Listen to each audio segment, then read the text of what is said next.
Hello everyone, welcome to T1 Academy. I am Sudhir Kumar. The most important topic is Operation Midnight Hammer. బేసిక్గా Iran Israel మధ్యలో మనకి యుద్ధం కొనసాగుతుంది. Actually operation rising lion అని చెప్పేసి మనకి ఇజ్రాయెల్ ఏం చేసింది, ఇరాన్ పైన అటాక్ చేసింది. దీంట్లో న్యూక్లియర్ లొకేషన్స్ ఎక్కడైతే ఉన్నాయో ఆ న్యూక్లియర్ లొకేషన్స్ని డిస్మాంటిల్ చేయడం కోసం అని చెప్పేసి ఆపరేషన్ రైజింగ్ లయన్ పేరు మీదుగా ఇజ్రాయెల్ ఇరాన్ పైన అటాక్ చేసింది. సో రిటాలియేషన్లో భాగంగా ఆపరేషన్ ట్రూ ప్రామిస్ 3 అని చెప్పేసి ఇరాన్ ఇజ్రాయెల్ పైన స్ట్రైక్ చేసింది. సో ఈ రెండు కంట్రీస్ మధ్యలో బేసిక్గా యుద్ధం అనేది కొనసాగుతుంది. రిటాలియేషన్స్ ఇటు ఇజ్రాయెల్ అటాక్ చేస్తుంది, అటు ఇరాన్ అటాక్ చేస్తుంది. సో సడన్గా యుఎస్ ఏమైంది అంటే, యునైటెడ్ స్టేట్స్ ఏం చేసింది అంటే యాక్చువల్లీ పీస్ టాక్స్కి ముందు అడిగేసింది. అంటే ఇరాన్లో ఉన్నటువంటి న్యూక్లియర్ ఏవైతే సైట్స్ ఉన్నాయో, న్యూక్లియర్ లొకేషన్స్ ఏవైతే ఉన్నాయో అక్కడ న్యూక్లియర్ ప్రొడక్షన్ చేయొద్దు అని చెప్పేసి మేము మీడియేషన్ చేస్తాము అని చెప్పేసి ట్రంప్ గారు పేర్కొనడం జరిగింది. కాకపోతే all of sudden operation midnight hammer అనే పేరుతో ఈ న్యూక్లియర్ సైట్స్ ఎక్కడైతే ఉన్నాయో, ఇరాన్లో ఉన్నటువంటి న్యూక్లియర్ సైట్స్ ప్రధానమైనటువంటి ఫోర్డో, నతాంజ్, అదేవిధంగా ఇస్ఫహాన్ అనే 3 ప్లేస్లలో B-2 bomber stealth fighter jets ఏవైతే ఉన్నాయో వాటితోని ఆపరేషన్ మిడ్ నైట్ హ్యామర్ అని చెప్పేసి లాంచ్ చేయడం జరిగింది. So Iran and Israel and Iran యుద్ధ వాతావరణ నేపథ్యంలో మనం గుర్తుంచుకోవాల్సిన 4 ఆపరేషన్లు. ఒకటి ఆపరేషన్ రైజింగ్ లయన్, ఓకే. ఒకటి ఆపరేషన్ ట్రూ ప్రామిస్ 3, ఇంకోటి ఆపరేషన్ సింధు. సో ఇక్కడ ఈ ఆపరేషన్ సింధు ఏంటి అంటే ఫస్ట్ ఇరాన్లో ఉన్నటువంటి స్టూడెంట్స్ కానీ ఇతరత్ర వాళ్ళని సేఫ్గా ఇండియాకి తీసుకురావాలి అని చెప్పేసి operation Sindhu Indian government, Indian foreign services ఎవరైతే ఉన్నారో వాళ్ళు లాంచ్ చేయడం జరిగింది, మినిస్ట్రీ ఆఫ్ ఎక్స్టర్నల్ అఫైర్స్ వాళ్ళు, ఓకే. సో అదేవిధంగా దీన్ని ఎక్స్టెండ్ చేశారు. ఆపరేషన్ సింధును ఓన్లీ ఇరాన్కే పరిమితం చేయకుండా ఇజ్రాయెల్లో ఉన్న వాళ్ళను కూడా ఈ హ్యూమనిటేరియన్ గ్రౌండ్స్లో వాళ్ళని తీసుకురావాలి ఇండియన్స్ని సేఫ్గా అని చెప్పేసి ఈ ఆపరేషన్ సింధు తీసుకొచ్చారు. సో ఈ 3 కూడా ఫస్ట్ జరిగాయి. So operation rising lion Iran పైన చేసింది. ఆపరేషన్ ట్రూ ప్రామిస్ వచ్చేసి మనకి ఇజ్రాయెల్ మీద అటాక్ చేసింది. సో ఈ 2 కంట్రీస్ మధ్యలో యుద్ధ నేపథ్యంలో అక్కడ ఉన్నటువంటి మన ఇండియన్ సివిలియన్స్ ఎవరైతే ఉంటారో వాళ్ళని ఎక్స్కవేషన్ చేయాలి కదా. సో అందుకని చెప్పేసి ఆపరేషన్ సింధు ఇండియన్ గవర్నమెంట్ తీసుకొచ్చింది. దాంట్లో ఫస్ట్ ఇరాన్లో ఉన్నటువంటి వాళ్ళని తీసుకొచ్చింది, దాన్ని ఎక్స్టెండ్ చేస్తూ మళ్ళీ ఏం చేశారు, ఇజ్రాయెల్లో ఉన్నటువంటి వాళ్ళని కూడా తీసుకురావడం జరిగింది. సో ఇప్పుడున్న నేపథ్యంలో బేసిక్గా ఎక్కడైతే ఇరాన్లో ఉన్నటువంటి న్యూక్లియర్ సైట్స్ ఏవైతే ఉన్నాయో వాటిపైన బాంబింగ్ చేయడం కోసం అని చెప్పేసి ఉన్న పలంగా అసలు ఎలాంటి బేసిక్గా అక్కడ యుఎస్ వచ్చేసి మనకి మేము పీస్ టాక్స్ చేస్తాము, ఇరాన్లో న్యూక్లియర్ ప్రొడక్షన్ జరగకుండా చూస్తాము అని ఒకవేళ నెగోషియేషన్ టాక్స్ చేస్తామన్న యుఎస్ ప్రెసిడెంట్ ఆల్ ఆఫ్ సడన్గా ఆపరేషన్ మిడ్ నైట్ హ్యామర్ అని చెప్పేసి తీసుకురావడం జరిగింది. సో దీంట్లో భాగంగా అత్యంత అడ్వాన్స్డ్ టెక్నాలజీతో కూడుకున్నటువంటి B-2 స్పిరిట్ బాంబర్స్ ఏవైతే ఉన్నాయో ఆ ఎయిర్ క్రాఫ్ట్స్ను ఉపయోగించి బేసిక్గా మనకి ఇరాన్లో ఉన్నటువంటి ఈ న్యూక్లియర్ సైట్స్ పైన ఫోర్డో, అదేవిధంగా నతాంజ్ అండ్ ఇస్ఫహాన్. సో వీటి యొక్క ఆర్డర్ కూడా ఇంపార్టెంటే. సో ఫోర్డో వచ్చేసి ఫస్ట్ మనము నార్త్ నుంచి సౌత్ కనుక చూసుకున్నట్లయితే, అదేవిధంగా నతాంజ్ సెకండ్, అదేవిధంగా ఇస్ఫహాన్ 3వ ప్లేస్లో. సో ఈ విధంగా ఆర్డర్లో ఉన్నాయి. ఒకసారి ఆర్డర్ అడిగే ఛాన్సెస్ కూడా ఉన్నాయన్నమాట, ఓకే. ఆపరేషన్ మిడ్ నైట్ హ్యామర్లో భాగంగా యుఎస్కు సంబంధించిన B-2 స్పిరిట్ బాంబర్లతో ఇరాన్లో ఉన్నటువంటి మనకి న్యూక్లియర్ సైట్స్ పైన దాడి చేయడం జరిగింది. ఏ కంట్రీ అంటే యుఎస్, ఓకే. దాదాపుగా చాలా పెద్ద ఆపరేషను. ఎక్కడంటే ఆ B-2 బాంబర్స్ని ఎక్కడి నుంచి అంటే డైరెక్ట్గా వైట్ మ్యాన్ ఎయిర్ బేస్ ఏదైతే ఉందో, వైట్ మ్యాన్ ఎయిర్ ఫోర్స్ ఎక్కడైతే ఉందో, సో అక్కడ నుంచి అమెరికాలో ఉన్నటువంటి ఆ ఎయిర్ ఫోర్స్ నుంచి డైరెక్ట్గా ఇరాన్లో ఉన్నటువంటి అంత దూరం ప్రయాణించి ఈ B-2 బాంబర్స్ ద్వారా డిస్మాంటిల్ చేయడం జరిగింది. కాకపోతే అదృష్టవశాత్తు ఏంటంటే అక్కడ ఎలాంటి న్యూక్లియర్ రేడియేషన్ మాత్రం జరగలేదు. అదొక అదృష్టం. ఓకే, ఎన్విరాన్మెంటల్ పరంగా కానీ అటు హ్యూమనిటేరియన్ పరంగా కానీ ఒక అదృష్టం అది. ఓకే, సో ఇప్పుడు ఈ ఆపరేషన్ సంబంధించిన మొత్తం డీటెయిల్స్ చూద్దాం. ఓకే, సో మేజర్గా B2 స్టెల్త్ బాంబర్స్ని ఉపయోగించడం జరిగింది. సో దీనికి అడిషనల్గా మనకేంటి US submarine, US fighter jets కూడా తోడవడం జరిగింది. బేసిక్గా ఈ స్టెల్త్ బాంబర్స్ ఏవైతే ఉన్నాయో అవి మొత్తం 6 బాంబర్స్ని వేయడం జరిగింది. సో ఆ స్టెల్త్ బాంబర్స్ ఏవైతే ఉన్నాయో ఆ B2 stealth bomber fighter jets ఏవైతే ఉన్నాయో వాటికి సపోర్టివ్గా ఫైటర్ జెట్స్ అదేవిధంగా US సబ్మరైన్స్ కూడా రెడీగా ఉన్నాయన్నమాట. ఓకే, సో బేసిక్గా initial B2 bomber group flew towards Guam అంటే పసిఫిక్ ఓషన్ సైడ్. ఇక్కడ రెండు మొత్తం 12 B2 బాంబర్స్ ఫైటర్ జెట్స్ని ఉపయోగించడం జరిగింది. సో ఈ ఎయిర్ బేస్ నుంచి మొదటగా స్టార్ట్ అయింది మొత్తం 2 గ్రూపులుగా, ఒక 6 ఫైటర్ జెట్స్ ఒక సైడు, 6 ఫైటర్ జెట్స్ ఒక సైడు స్టార్ట్ అయ్యాయి. సో ఫస్ట్ గ్రూప్ వచ్చేసి పసిఫిక్ ఓషన్ సైడ్ వెళ్ళి సెకండ్ గ్రూప్ మాత్రం డైరెక్ట్గా ఇరాన్ సైడ్ రావడం జరిగింది. సో టు డైవర్ట్, సో అందుకని చెప్పేసి B2 flu east for 18 hours, దాదాపుగా 18 గంటలు కంటిన్యూస్గా ఫ్లూ చేసేసి అంటే ట్రాన్స్పోర్ట్ చేసి అక్కడ ఇరాన్లో ఉన్నటువంటి న్యూక్లియర్ సైట్స్ పైన మనకి బాంబింగ్ చేయడం జరిగింది. సో దీంట్లో మేజర్గా more than 2 dozen Tomahawk cruise missiles ఏవైతే ఉన్నాయో వాటిని లాంచ్ చేయడం జరిగింది from US submarine near air base దగ్గర. ఏది ఇరానియన్ ఎయిర్ స్పేస్ ఏదైతే ఉందో ఆ ఇరానియన్ ఎయిర్ స్పేస్ దగ్గర ఆల్రెడీ ఒక సబ్మరైన్ USకు సంబంధించింది రెడీగా ఉంది. సో దాని నుంచి దాదాపుగా 24 టొమహాక్ క్రూయిజ్ మిసైల్స్ అనేవి లాంచ్ చేయడం జరిగింది. సో ఈ B2 బాంబర్స్ బేసిక్గా మనకి GBU-57 అని చెప్పేసి మ్యాసివ్ ఆర్డినెన్స్ పెనట్రేటర్స్ని వాడడం జరిగింది B2 బాంబర్స్ ద్వారా. సో బేసిక్గా ఈ డీటెయిల్స్ కూడా చూద్దాం. సో బేసిక్గా మనకి ఈ B2 స్టెల్త్ బాంబర్స్ ఏవైతే ఉన్నాయో అవి అత్యాధునిక టెక్నాలజీతో కూడుకున్నటువంటి స్టెల్త్ టెక్నాలజీ కలిగి ఉన్నవి. అంటే రాడార్, శత్రు దేశానికి సంబంధించిన రాడార్ కూడా కనిపించకుండా ఉండడం దాని యొక్క స్పెషాలిటీ అన్నమాట. ఓకే, సో బేసిక్గా heavily fortified under ground nuclear facility. So దీంట్లో US చాలా ఫైటర్ జెట్స్ని వాడచ్చు, కాకపోతే ఎస్పెషల్లీ B2 బాంబర్ స్టెల్త్ ఫైటర్స్ని ఎందుకు వాడింది అదొక క్వశ్చన్. ఎందుకు అంటే న్యూక్లియర్ ఫెసిలిటీస్, న్యూక్లియర్ సైట్స్ ఏవైతే ఉన్నాయో అవి చాలా అండర్ గ్రౌండ్లో బిల్డ్ చేయడం జరిగింది.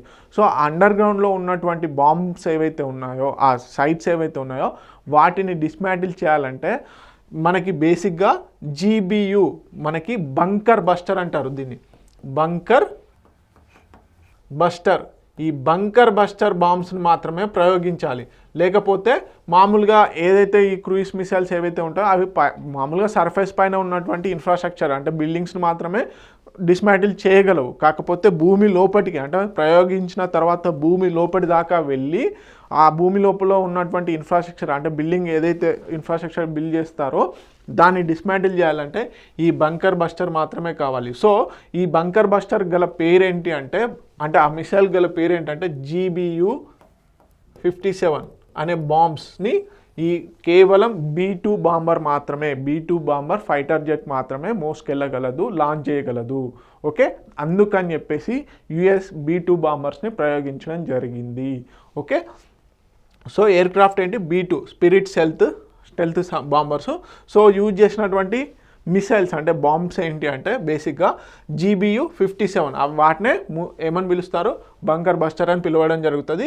సో దాదాపుగా 30,000 LBs వెయిట్ ఉండడం జరుగుతుంది అనమాట. Okay, cruise missiles okay 30 Tomahawk missiles ఏవైతే ఉన్నాయో అవి బేసిక్గా సబ్మరైన్స్తో కూడుకున్నటువంటి సబ్మరైన్స్లో వాటిని లోడ్ చేయడం జరిగింది, వాటిని కూడా ప్రయోగించడం జరిగింది. అవి ఇరాన్కి ఆఫ్షోర్లో ఉండడం జరిగింది. ఓకే, మిలిటరీ డిప్లాయ్మెంట్ ఏంటి, ఏమేం చేశారు అంటే బేసిక్గా ఒకవేళ ఇరాన్ కనుక రిటాలియేషన్ ఇమీడియట్గా చేస్తే ఈ B2 బాంబర్ స్టెల్త్ ఫైటర్స్ ఏవైతే ఉన్నాయో అవి చాలా కాస్ట్లీ అనమాట. సో వాటిని కాపాడుకోవడం కోసం US ఏం చేసిందంటే మిలిటరీ డిప్లాయ్మెంట్ని కూడా చేయడం జరిగింది. USS కార్ల్ విజన్ అరేబియన్ సీలో ఒకటి, అదేవిధంగా USS నిమ్తింజ్ ఎన్ రూట్ అని చెప్పేసి కూడా పెట్టడం జరిగింది. సో ఇదంతా వీటి ద్వారా ప్రధానమైనటువంటి 3 సైట్స్ ఏవైతే ఉన్నాయో ఇరాన్కి సంబంధించి ఫోర్డో, నతాంజ్ అండ్ ఇస్ఫహాన్ ఈ 3 సైట్స్లలో ఉన్నటువంటి న్యూక్లియర్ సైట్స్ని డిస్మాంటిల్ చేయడం జరిగింది. ఒకే ఒక అదృష్టం ఏంటి అంటే బేసిక్గా ఆ సైట్స్ నుంచి ఎలాంటి న్యూక్లియర్ రేడియేషన్ మాత్రం రాలేదు. ఓకే, సో తెలుగు మీడియం అభ్యర్థులు ఎవరైతే ఉన్నారో please note it down. So వాళ్ళ కోసం అని చెప్పేసి మ్యాటర్ తెలుగులో కూడా ఉంచడం జరిగింది. Okay, next B2 spirit stealth bomber, the most advanced air craft in the world. Okay, ప్రపంచంలో అత్యాధునిక టెక్నాలజీతో కూడుకున్నటువంటి ఫైటర్ ఎయిర్ క్రాఫ్ట్ ఏదైనా ఉంది అంటే భూమిపైన ఉన్నటువంటి అత్యాధునిక టెక్నాలజీతో కూడుకున్నటువంటి ఫైటర్ జెట్ ఏదైనా ఉంది అంటే B2 spirit stealth bomber. So ఇది కేవలం అమెరికా దగ్గర మాత్రమే ఉన్నాయి, అవి కూడా 22 మాత్రమే ఉండడం జరిగింది. ఓకే, అమెరికా ఎన్నో ఫైటర్ జెట్స్ని ప్రొడ్యూస్ చేయొచ్చు, కానీ ఇది చాలా కాస్ట్లీతో కూడుకున్నటువంటిది. సో ప్రపంచం మొత్తంలో కేవలం అమెరికా దగ్గర మాత్రమే ఉన్నాయి, అవి కూడా కేవలం 22 మాత్రమే ఉన్నాయి. So advanced technology stealth, especially శత్రు దేశాలకి కనబడకుండా ప్రయాణించడం కోసం అని చెప్పేసి ఈ B2 spirit stealth technology fighter జెట్స్ని డెవలప్ చేయడం జరిగింది. ఎస్పెషల్లీ కోల్డ్ వార్ ముగిసిన తర్వాత 1989 ఆ టైంలో ఈ B2 బాంబర్స్ని డెవలప్ చేయడం స్టార్ట్ చేశారు. ఓకే, దాదాపుగా $2.1 బిలియన్ డాలర్స్తో కూడుకున్నటువంటి ఈ ఫైటర్ జెట్ని డెవలప్ చేశారు. ఓకే, సో మామూలుగా మనకి ఒక 1 బిలియన్ అంటే 100 కోట్లు. ఓకే, అలాంటిది $2 బిలియన్ అంటే అర్థం చేసుకోండి, 200 కోట్ల డాలర్లతోని దీన్ని బిల్డ్ చేయడం జరిగింది, అంటే చాలా costly. Okay, first of it's kind stealth Arsenal backbone US stealth for 3 decades. Okay, so దీన్ని డెవలప్ చేసింది ఎవరు అంటే ఈ ఫైటర్ జెట్స్ని, ఈ B2 స్పిరిట్ స్టెల్త్ బాంబర్స్ని డెవలప్ చేసింది ఎవరు అంటే నాథ్రోప్ గ్రూమన్ అని చెప్పేసి ఒక కంపెనీ ఉంటుంది, అది బిల్డ్ చేయడం జరిగింది. ఫస్ట్ ఫ్లైట్ వచ్చేసి 1989లో చేయడం జరిగింది. సో దీని యొక్క కీ ఫీచర్స్ చాలా important. Low observability, okay, stealth technology, శత్రు దేశాలకు సంబంధించిన రాడార్ టెక్నాలజీ ఏదైతే ఉంటుందో వాటికి చిక్కదు. Okay, difficulty to detect conventional radar. Okay, fly wing design, so బేసిక్గా మినిమైజ్ రాడార్ రిఫ్లెక్షన్ ఏదైతే ఉందో దాన్ని తగ్గిస్తుంది. ఫ్లయింగ్ వింగ్ డిజైన్, సో ఈ వింగ్ ఏదైతే ఉందో బేసిక్గా దీనికి టేల్ ఉండదు. సో బేసిక్గా ఈ వింగ్ ఏదైతే ఉంటుందో అది బేసిక్గా రాడార్ రిఫ్లెక్షన్ని మినిమైజ్ చేయడం జరుగుతుంది. Okay, radar absorbent materials, so further reduce detection. So బేసిక్గా అత్యాధునికమైనటువంటి టెక్నాలజీ కాబట్టి దానికి ఎట్లా అంటే రాడార్కి చిక్కకుండా ఉన్నటువంటి ఒక లేయర్ని కూడా పెట్టడం జరిగింది, అందుకని చెప్పేసి చిక్కదు. Okay, so reduced infrared signature, so ఒక ఏదైనా ఫైటర్ జెట్ ట్రావెల్ చేస్తుంటే దానికి హీట్ అనేది ఉంటుంది ఒక స్టేజ్ తర్వాత. కాకపోతే ఈ ఫైటర్ జెట్ ఏమైందంటే less visible for heat seeking sensors ఏవైతే ఉంటాయో వాటిని ఉంచడం వల్ల బేసిక్గా మనకి ఇన్ఫ్రారెడ్ సిగ్నేచర్ అనేది తక్కువగా ఉంటుంది అనమాట. అదేవిధంగా radar cross section equivalent to small bird, ఒకవేళ రాడార్కి వచ్చినా కానీ దృష్టిలోకి వచ్చినా కానీ అది ఎంతవరకు అంటే 0.001 స్క్వేర్ మీటర్స్గానే చూపిస్తుంది, అంటే ఒక పక్షిలాగా ఉన్నంతలా చూపిస్తుంది. అంటే ఒకవేళ శత్రు రాడార్ చిక్కినా కానీ అదొక పక్షి అనే అనుకుంటారు. సో అంత చిన్నగా ఉంటుంది అనమాట. సో ఆపరేషనల్ రేంజ్ ఎంత అంటే up to 6,000 nautical miles. This is the most important feature for the B2 bomber.